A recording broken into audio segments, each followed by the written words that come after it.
Eric here, product specialist for TOA Electronics, and your host to the podcast Sound Supply, releasing every single week. That's on Monday evenings, giving you guys the most up-to-date information on commercial AV. You can find us on YouTube, Anchor, LinkedIn, and even our Facebook page. Excuse me, guys.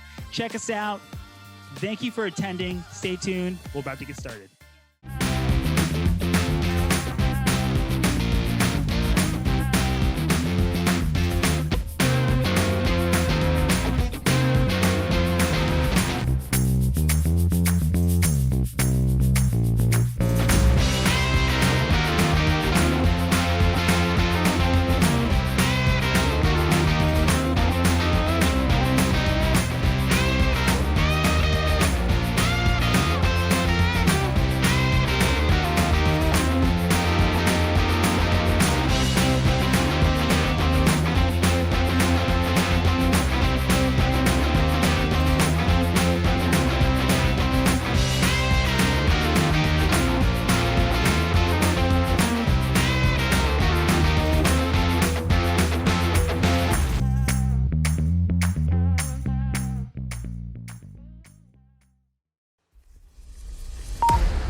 Hey guys, welcome in. Eric Huber here, product specialist with TOA Electronics.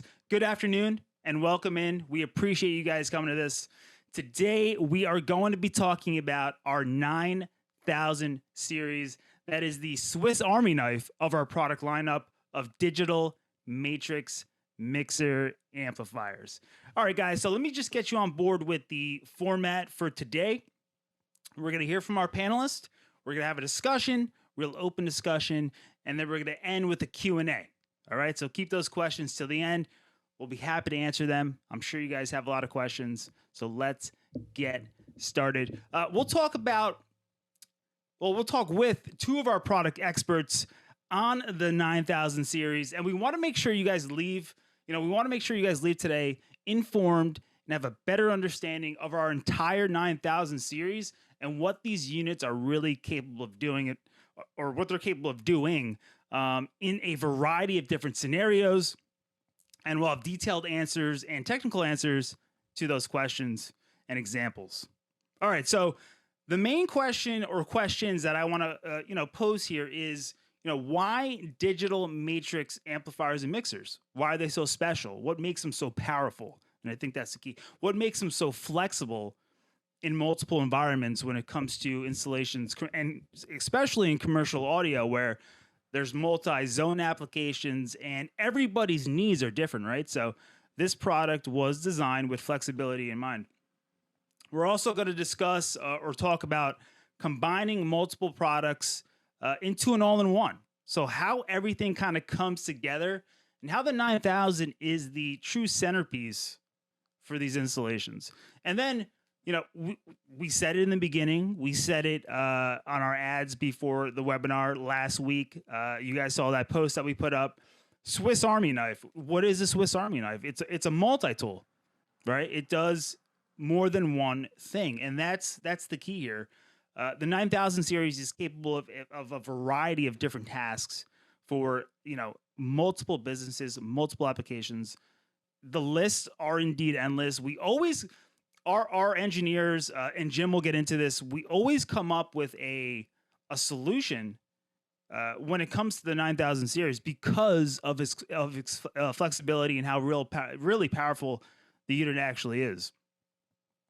All right, and we're going to discuss also the difference between analog and digital when it comes to mixing and amplification, mainly mixing, because with analog, you're fixed to a scenario, as in a piece of hardware does one specific function and you can't really make any adjustments, where the 9000 series is a digital unit and everything is done inside the box. So the power of DSP really comes into play, where you can send audio anywhere to any location, make changes on the fly. This is all done via software instead of going back there and repatching cables and reconfiguring something, changing out pieces of hardware. None of that needs to be done. So not only is it super flexible for the initial installation, but it grows with you, which is pretty awesome.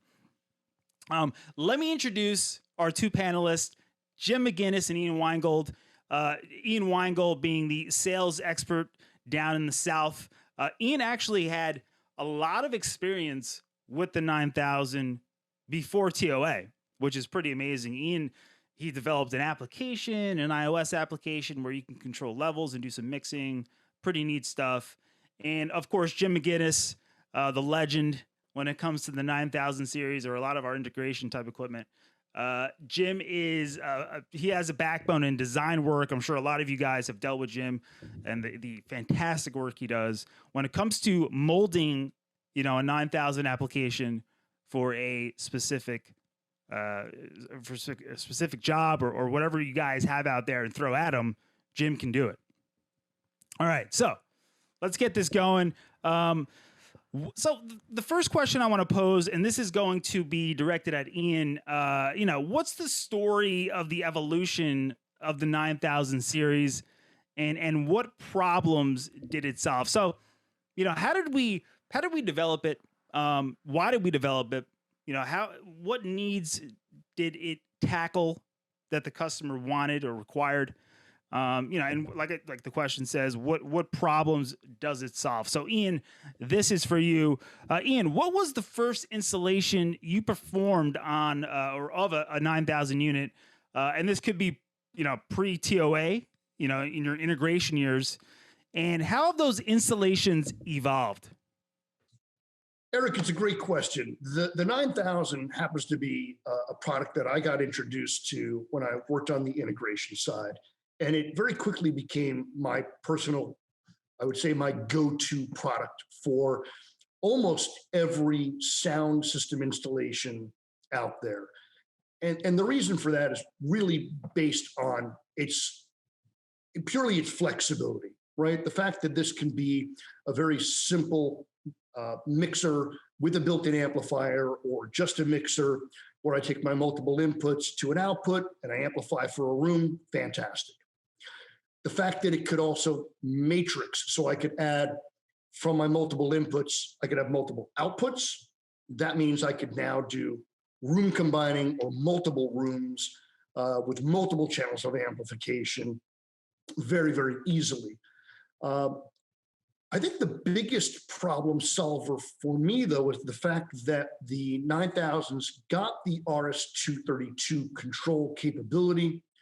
The protocol is very clearly defined, and third-party control software providers like Crestron or Extron or Kramer or AMX or any of those folks are going to be able to allow touch panel remote control using that RS-232 port. So it's really quite simple these days to now have maybe a simple iPad app offering some volume control and output level control, recalling of presets, just touch the button on the iPad and the 9000 responds quite easily. So as a matter of fact, I've actually got a very simple iPad app. It's called On Controls, and I've gone ahead and created a custom control screen for the 9000 so that really anybody could download this and test it out quite simply. You would need some sort of a little RS-232 control interface like this, which works on Wi-Fi. And here's one from the folks at Kramer, which is a hardware-based little unit here that ties into a LAN port. But we can easily wire into it. And using a simple RS-232 control cable, same one we might use to actually program the 9000 to begin with. So these are going to be very, very valuable little programming cables. We can go in and set that 9000 up and put it under iPad control. Why don't we go ahead and take a look at what that page looks like? And there is, it's up. So,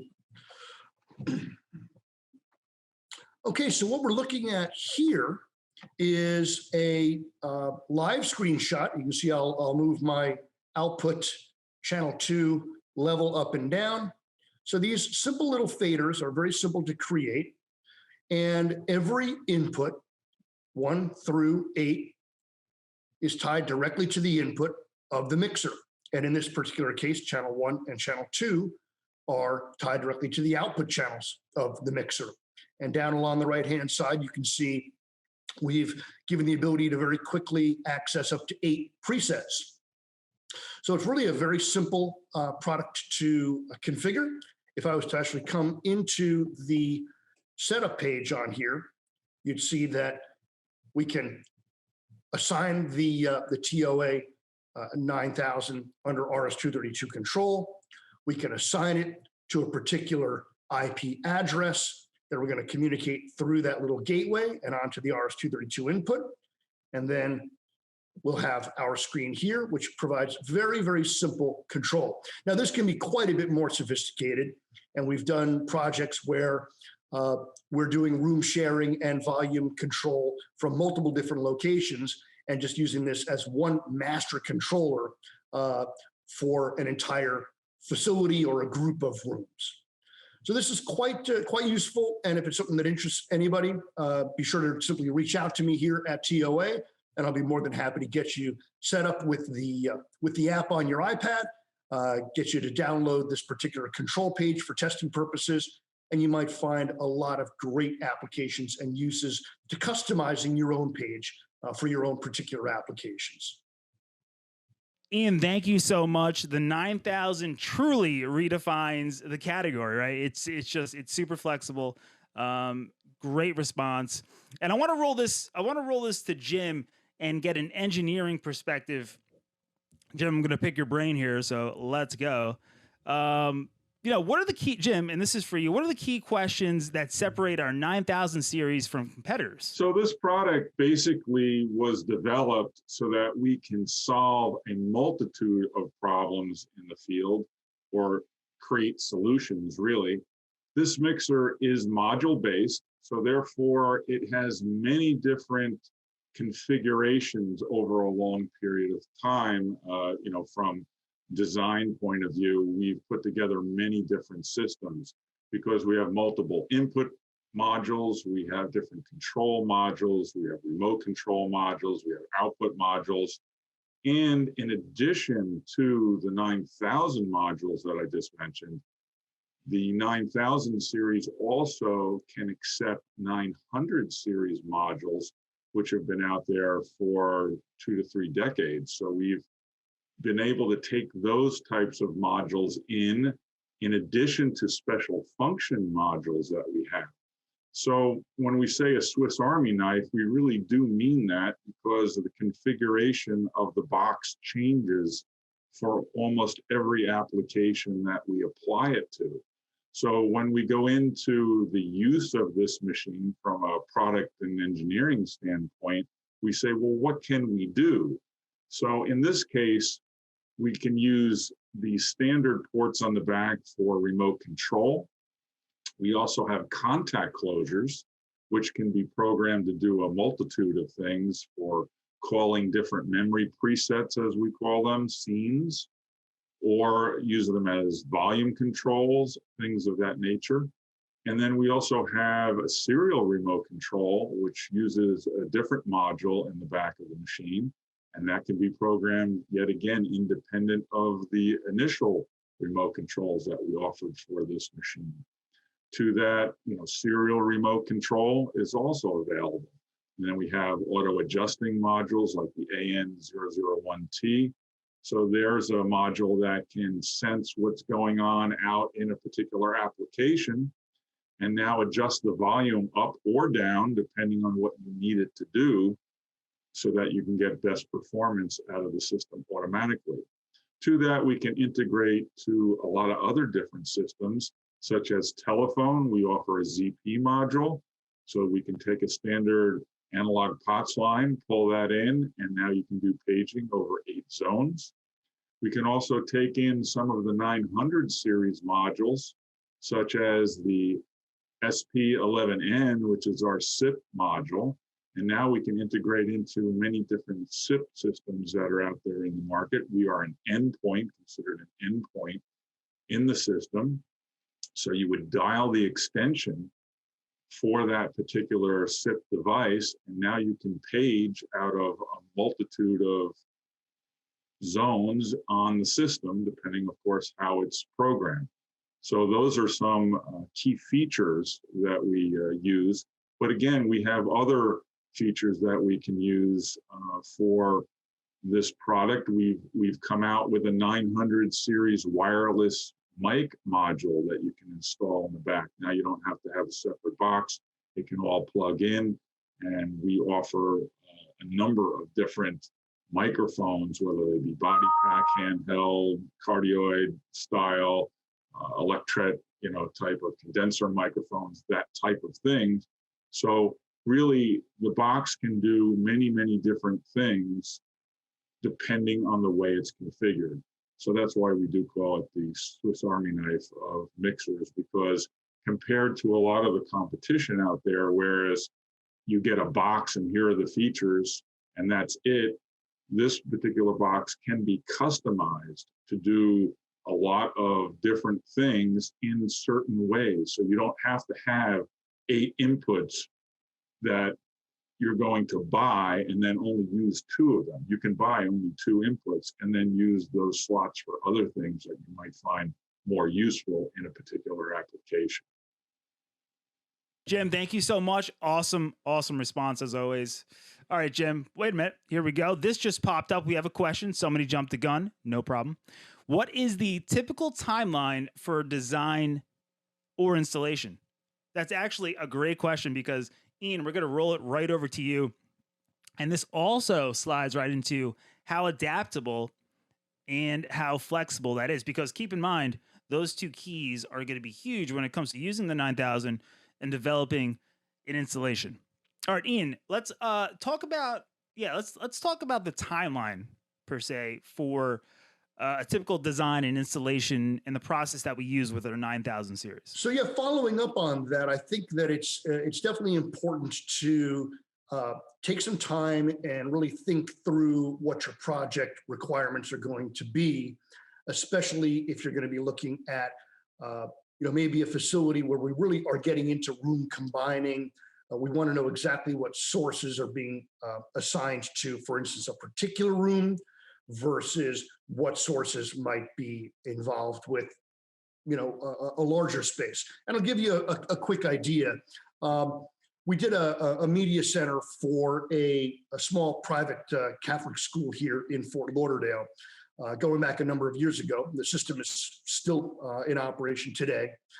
The media center was really new, really modern. It's got one central area, which is the media center itself. And then off of one area of the media center is a large multimedia classroom. And then off the other side is a smaller multimedia classroom. Both of them were designed sort of with huddle spaces in mind. So there are multiple displays in both locations. There's also displays out in the main media center. But the overall project definition basically came down to, in classroom number 1, they wanted to have a teacher laptop as well as an Apple TV as a couple of sources. Okay, those are not going to be just video sources. They'll also be audio sources. In the second classroom, identical. Teacher's computer for an audio source and an Apple TV for a wireless presentation source, 2 more sources. So now we're up to 4. Then we've got a project requirement where they wanted to have a cable TV or a satellite TV to be able to provide some video throughout the media center, or conceivably even into the classrooms. Certainly if there's going to be a Kennedy Space Center launch, they want to be able to share that in the classrooms. So that's now a 5th source. We also had a couple of wireless microphones because the media center will be used for spillover and meetings, teacher meetings. The principal wanted to be able to conduct those meetings within there. So having some handheld microphones available. So now we're up into number 6 and number 7 sound sources. And we want to be able to then matrix those around. Some of the sources are going to be designated for the classrooms, other will be designated for the media center, and others will be set up for full room combining. So in going through all of the requirements, trying to refine it, trying to define it, and trying to really whittle it down to the primary objective, because it's very easy to sort of over design for situations that just may not occur. But the 9000 makes it really very easy then to configure for a situation like this. And that's just because, as Jim mentioned, the 9000 is a modular design product, right? You get the box itself and it's basically empty. And we add the number of inputs and the number of outputs that are going to be required for this specific job. That also means it becomes far more cost effective because you're not paying for more inputs or outputs than you need. Let's take actually a quick look at the rear panel of my 9000 here, and you'll be able to see just what some of those modules look like and maybe what some of those functions might be. So on this 9000, what we've got is a, down here to the left side, a set of dual inputs. Right here on this card here, this is our first card. Right on board the back panel, there's already a pair of outputs. Here's a pair of inputs using Phoenix connectors. You're probably familiar with these Phoenix connectors that allow us to put balanced audio in. We've also got dual pairs of RCAs, which makes life really handy for traditional AV gear that might utilize that. Here we actually have a SIP phone interface for those times when you want to add in a telephone interface into your system, maybe for paging override purposes. We've got additional output channels available over here. We've got additional control port capabilities over here. So each one of these is an individual 2-port module that makes configuration really easy. And then down at the bottom corner over here, we have our primary RS-232 interface. Of course, that's exactly what we were talking about for control over this device from a control application. Kind of cool. We've also got this new device here. I'll see if I can tilt this down a little bit. This is the back of a BG series amplifier. But let me just adjust this camera a little bit here for us. There we go. What you're seeing right over here is our brand new wireless receiver module. So we can set our input channels with these BNCs. We can connect up our remote antennas, and using the same module design, we can now add wireless microphones into the solution. Just as easy to do it in a little BG Series 1-channel amplifier or 1-zone amplifier as it is to do it in a larger matrix type of a situation as we have here. It would just go in as a single input module, and it's very, very easy then to configure.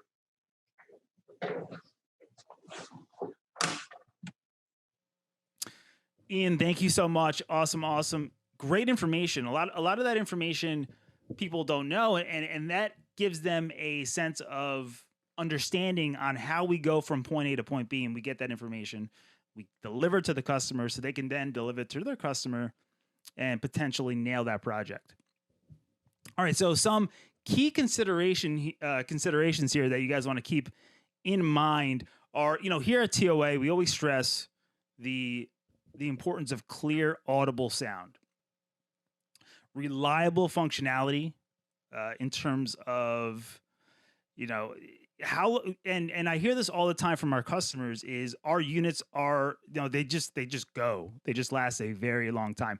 And that's where the reliability and the security of a unit installed in a professional business stands very, very strong with our products. How easy are these to install? So these are very, once you get your mind wrapped around it, and I shared everything you wanted to know about the 9000 series document, which, yes, there is a lot of information going on there, but once you understand how easy this is to implement, and set up, it's just, the options are endless. Maintenance, because the unit is accessible via RS-232 on the back end. There are ways for you guys to get in remotely and take a look at these. They're very easy to see once you get into it and run in the software. It's super simple. You can see point A to point B and make the changes you need to make. I mentioned durability and how these units are built like tanks and they last for a very, very long time, and flexibility for future expansion. How easy it is to add to one of these units or to make a change, as opposed to analog, where you might have to actually remove a piece of hardware to meet the customer's needs. Where here you could just connect your laptop, run the software, make the change, have a great day. It's that easy. All right, Jim, let's roll it back to you again here. Jim, when you're designing a system, so we'll get into your engineering background here with the 9000 series and its components. What and this guy, our 9000 talks nicely to everything we make. What accessories and other TOA products are you putting into that system? Give us an example, and how are you integrating this with other products out there? So it could be non-TOA, it could be a fire system, it could be something we don't manufacture. All right, Jim, let's hear from you. Yeah, Ian. So thanks for that. And we generally look at time to completion. So we get a request in. How long does it take to do one of these things? So Ian, you and I work together often, and in these particular applications, sometimes we don't always get the information we need up front. So it does take some time to go back and forth between either reps, dealers, clients themselves, the end users, to get as much information that we need, or sometimes the critical pieces that we need to put a system design together. If we have all the critical pieces, depending on the size of the system, of course, we can put something together usually maybe within a week's time, but that's typically not the case. More so doing, collective information takes time. And so that's why it usually takes a little bit longer. Probably 2 weeks is probably more of a reasonable time frame, because we have to find out what are budgetary constraints, things of that nature, or what components are we replacing a whole system, a part system, adding to a system. So a lot of times we have to go in and kind of dig into what's actually being requested, because sometimes terminology doesn't match to what we are used to. So with that in mind, it'll take 1 to 2 weeks typically to put a system design together, but we sit there and we kind of stress over the details. So we want to make sure that we get it right for everybody. So we don't want to just put something out there, bing, bing, bing.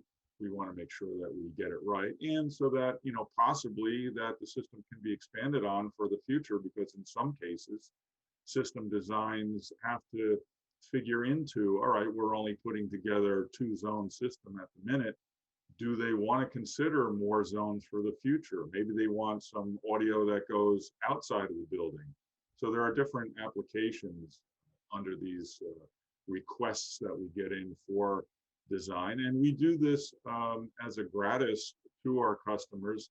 It's a free design system that we offer. So when you're all done, there's no additional cost for that. And we often offer programming assistance as well for the devices that require programming. Thank you so much, Jim. Much appreciated. And Ian, let's get this back over to you.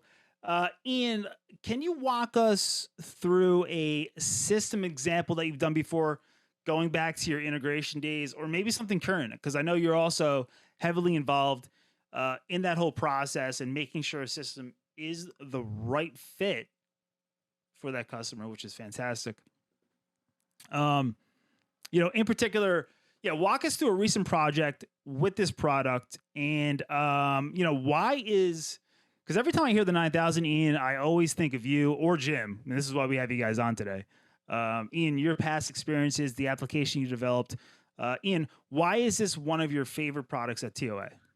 So, we talked a little bit about other applications already. For instance, that media center at a school. And honestly, I found homes for 9,000 in so many situations in the educational spectrum, utilizing it in just a very simple single room where, again, a presenter might have a microphone and then there might be a DVD or a Bluetooth connection also running into the mixer. And we're doing nothing more than very simple multiple input mixing out to that one zone.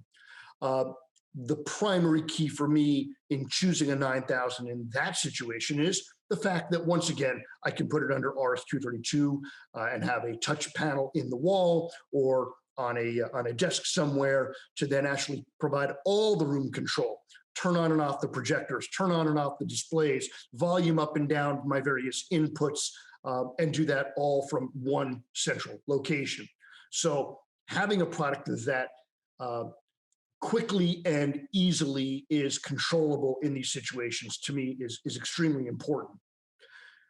But the multiple zone application has come up numerous times as well. There's a small city down here in Broward County where they just built a brand new civic center. And within that civic center, they wanted to have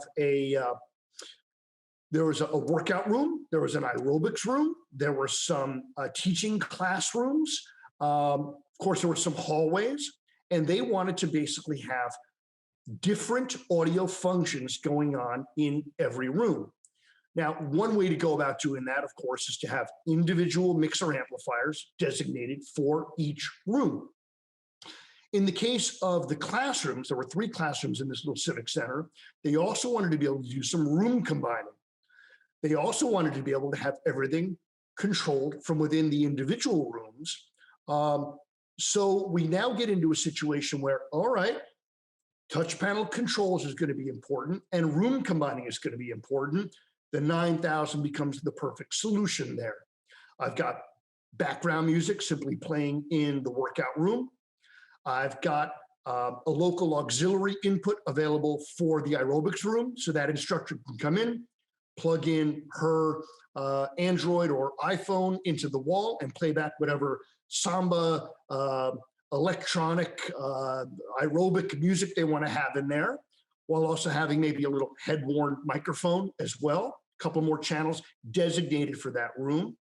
We've got the hallway now. That's another zone that's got some of that background music, maybe the same music that's piping into the workout area, or maybe something different. And then we've got the 3 classrooms, all with displays, all with local audio and video connectivity that can be opened up into one large room. So here again, the ability to simply recall a preset from the 9,000 means that those 3 rooms can be, with a push of a button, individual rooms, push of a button, 3 separate rooms.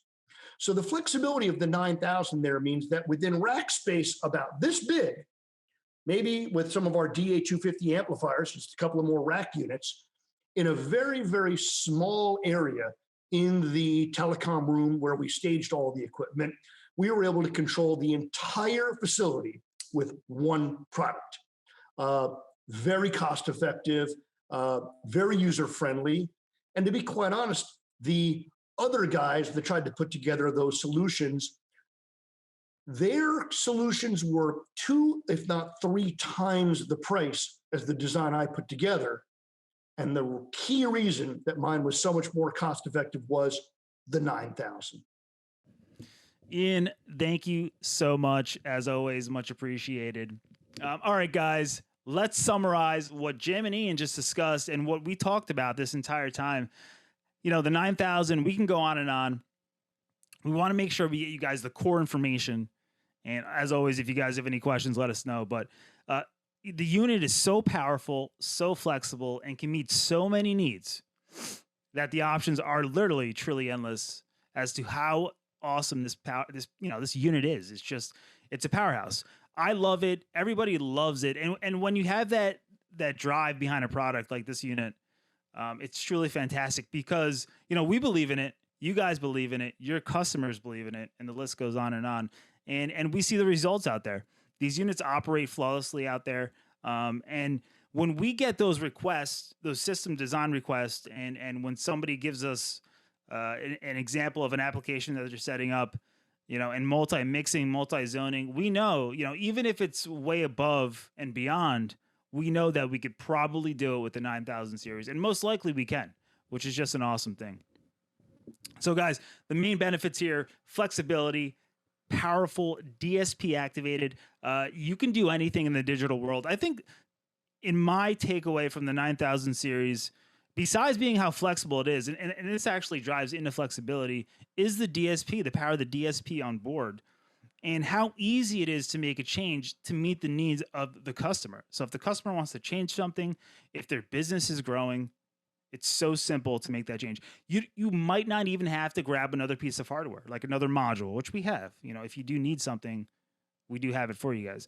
But a lot of the times, all it takes is a small programming change, and you're good to go.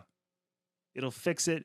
It'll deliver whatever the customer wants in a quick, reasonable manner. And that's a lot faster than waiting on a piece of hardware, getting somebody on site to install it. And you can do a lot of these changes from home remotely. We do it all the time. We do it daily. You can make the change, get the customer the programming file remotely. They can install it, or you can dump it in. It's just super, super duper flexible. Again, I can go on and on about this unit. It's a fantastic unit. I love it. Jim loves it. Ian loves it. We all love it. All right, guys, let's get into the best part of the webinar. That's the Q&A. Get your questions ready. If I don't see any, I'm gonna point somebody out. No, I'm just kidding. Please, ask us questions. We want to be able to make sure that we're giving you guys the information that you need. We'll see you in just a minute. Stay tuned. Okay, guys, here we go. Let's get into the Q&A. Let me pull up my chat, and we will get into it. Thanks again, Ian and Jim. Much appreciated. Many thanks. Many thanks. All right, we got one question in from, it looks like Ibrahim. If it's the Ibrahim out of TOA Canada. Awesome. I don't know if you guys can see the question, but he says, can connecting the multi-VX amplifiers in different places with the 9000 M2 through the network? Interesting question. Jim or Ian? I'll give that one to Jim. Jim. Jim. A little bit more about that system. The VX product is not one that we sell here in the U.S. Right, that's not a U.S. product. In other areas, so I need a little bit more detail in that. So if you want to contact me directly at jimm@toaelectronics.com with detail, then I'll review it for you and be glad to give you some comments on that one. But it's not typical for us here in the U.S. to integrate the VX. Yeah, it looks like it's and networking it with the 9000 series. I'm not sure if that's capable, but yeah, good question. Jim could definitely follow up with that. Not a problem. Jim, I got a question for you, my friend. Mm-hmm. Sometimes I get phone calls on multi-zone applications that go beyond 8 zones. I know, the need could be, the application could be anything at this point, but if it goes beyond 8 zones, what typically do you recommend, or do you go towards, whether it be maybe paging versus multi-mixing, stacking these units using more than one 9000? Can you just give us some details on, when you need more than what one chassis actually offers? Well, the 9000, as we call it, the Swiss Army knife, so we integrate that to other equipment. Sometimes we do stack them. We'll use 2 mixers to get the desired features and function sets, or we'll use 1 mixer as let's say a mic mixing subsection to go into, let's say the main mixer as one idea. We do direct 8-zone paging with independence, so meaning that you can have 8 inputs and 8 outputs all doing something at the same time, yet different, right? So right. We can do that, but then we also can factor in our SS9012 speaker switch. So if we then dedicate one of our outputs to that particular speaker switch, now sometimes we can integrate, maybe as many as 19 zones, depending on what needs to be done. And those are typically, paging or paging only. If we want to allot two outputs, then we can do paging and audio into 12 zones, and then 6 zones we can do independent. So it depends on what the application is and ultimately what the end user is looking to do.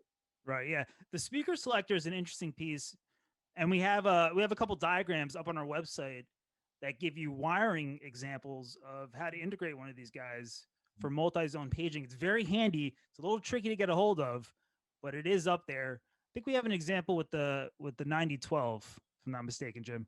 Yep. In 9012, I think there might even be one for the 9001, which is the baby brother. It's the original one. It's a 4-zone speaker switch. Works identically the same. The mount is different. It's designed to go onto a IDF closet wall board or that type of thing, whereas the 9012 is rack mounted. So it just depends on what you need. But sometimes we will use multiple ones if we have to get into certain custom designs, like with 25 volt, which isn't very common, but it's been done. Ian, question for you real quick. I was going to say, Eric, one of the things here also to understand, right, to take into consideration is that areas are not necessarily always different zones. Right. So a lot of times people will say, well, I've got, 12 areas I've got to cover, and they think that they require then a 12 zone solution, when in fact, 4 of those areas are all getting the exact same background music with override paging. Right. So those are not really zones, right? We might just be taking one zone output from the 9000 and then run that into a 4-channel amplifier to cover those 4 areas the way that we need to. So this comes down to one of the things we talked about earlier, is really defining the project really clearly, so we really understand what's a zone, what's just an area, where do we just need to extend amplification versus programming the 9000 to zones. So sometimes it's a matter of terminology, right? But the bottom line is that typically 8 zones covers a lot. Jim and I just worked on a shopping mall, and I was surprised that really we only needed, in that case, I think it was 5 zones. Mm-hmm. We were covering 14 different areas. Yeah, typically it's more than enough. I absolutely agree. Occasionally it comes up, but you do have to clarify with the customer what they mean by zones versus areas. Absolutely. Yeah, 100%. Exactly. Ian, with your application real quick, because that is a interesting piece. Yeah. Do you see people, is that a common thing used for specific type of applications? Where do you see that used a lot? Do you recommend it a lot? Or are people coming to you and asking, hey, do we have a solution where we can use iPads to control this thing? So when you talk about just, generally in the world of control systems, which isn't something that TOA in particular is really involved in, cost factors can get dramatically high. So when you're dealing with Crestron and, maybe then below that Extron AMX, or, trying to find things that are cost effective are always a little bit difficult. And then in many cases, you're dealing with third-party manufactured products, and you're going to deal with the support and service issues that come along with their particular touch panels and the cost that come along with it. Right. So the idea about being able to utilize an off-the-shelf product like an iPad is certainly something that a lot of folks like. If you talk to school districts, they may have dozens, if not hundreds, of leftovers that are doing absolutely nothing. And, a touch panel control is going to be a pretty basic application. So the reality here is that taking an iPad and a simple, software app like that, free on controls that you can download from the App Store, and then customize that control interface with your client's logo, lay it out the way that you want. So I've mentioned in all the ones that I've done, the audio mixing panel may take up a nice chunk of real estate on that page, but so does their logo. And then, of course, push buttons that will let you get to, for instance, a DVD control page. So you've got your play, stop, fast forward, rewind, eject, all those functions tied in. The ability to control projector or displays and changing those input sources around. So if you can do all of that and you can give someone a really clean interface, they really always appreciate it. And certainly makes simplicity of operation much, much better than trying to figure out how to go to individual devices or keep a bunch of infrared controllers around. Yeah. And that's another key, right? Is the ability for those gateways to not only talk RS-232, but also have GPIOs, which of course a lot of our products accept GPI triggers for various functions, or infrared for those consumery type of devices that may just be a cost-effective solution. So yeah, the idea of having that iPad control has opened up a world of opportunities for our customers that just are under tight budgetary constrictions. So this is a way to conceivably save thousands of dollars on the control end and get 90% of the functionality you'd get from a very, very expensive solution. Nice. Yeah.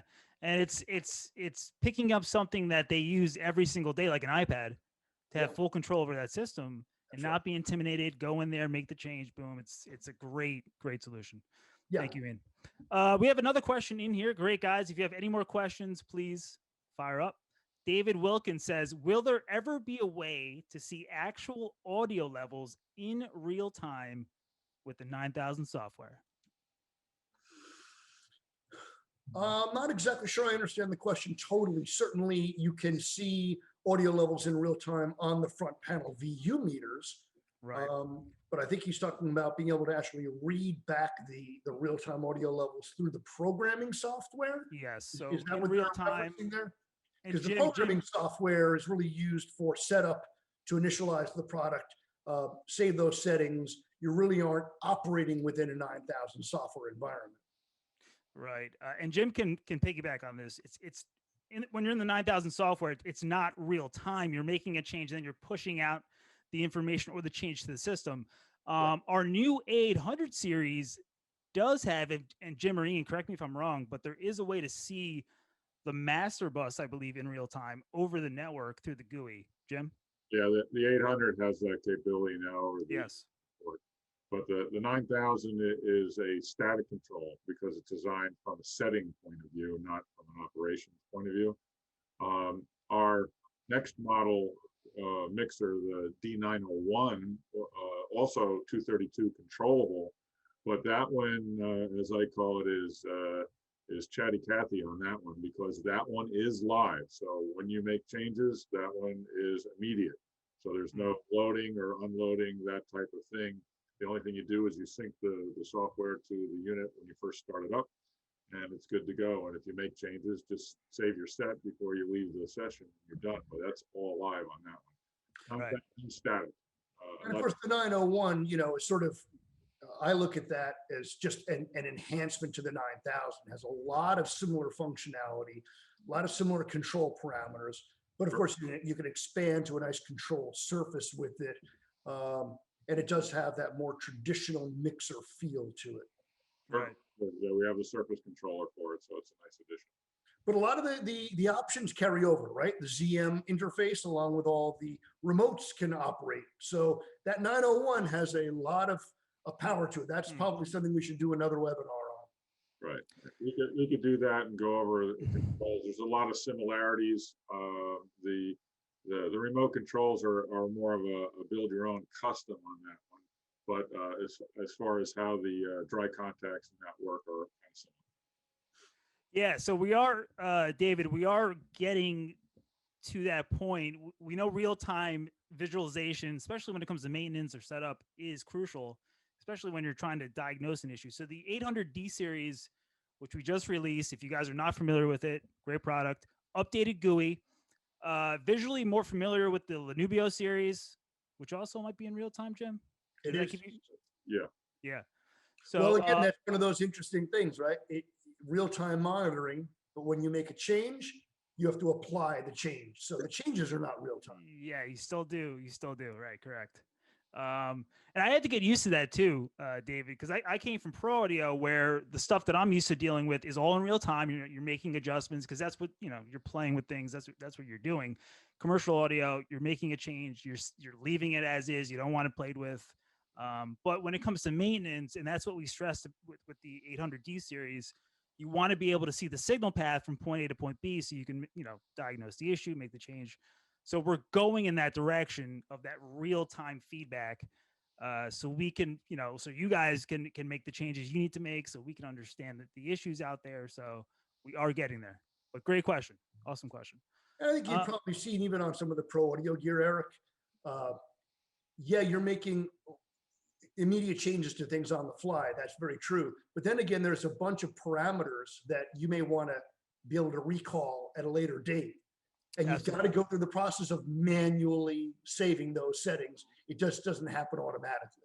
So even there, right, there's a process. Yeah.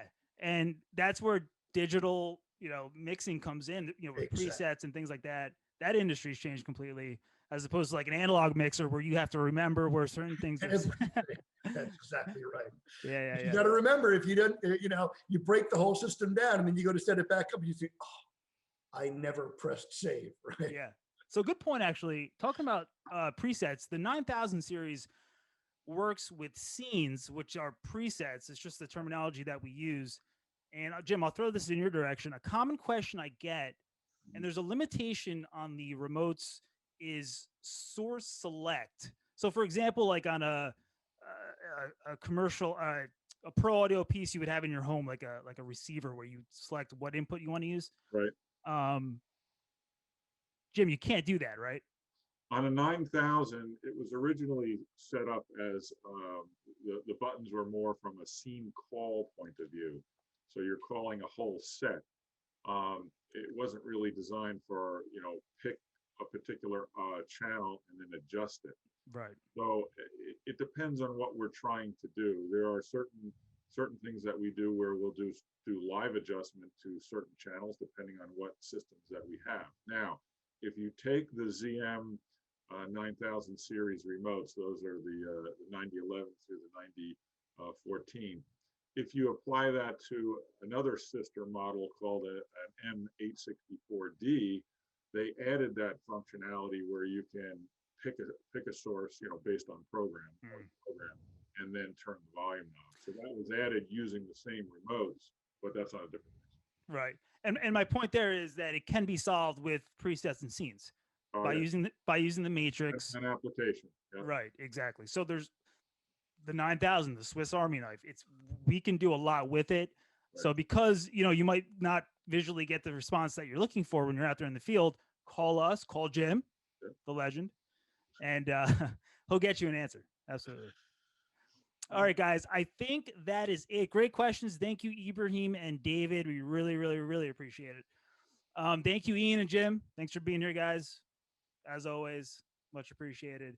And thanks for everybody that attended. We got 30 people here. Awesome. I'd shout out to everybody. But guys, if we missed anything, if you have any questions after this, shoot either of us an email.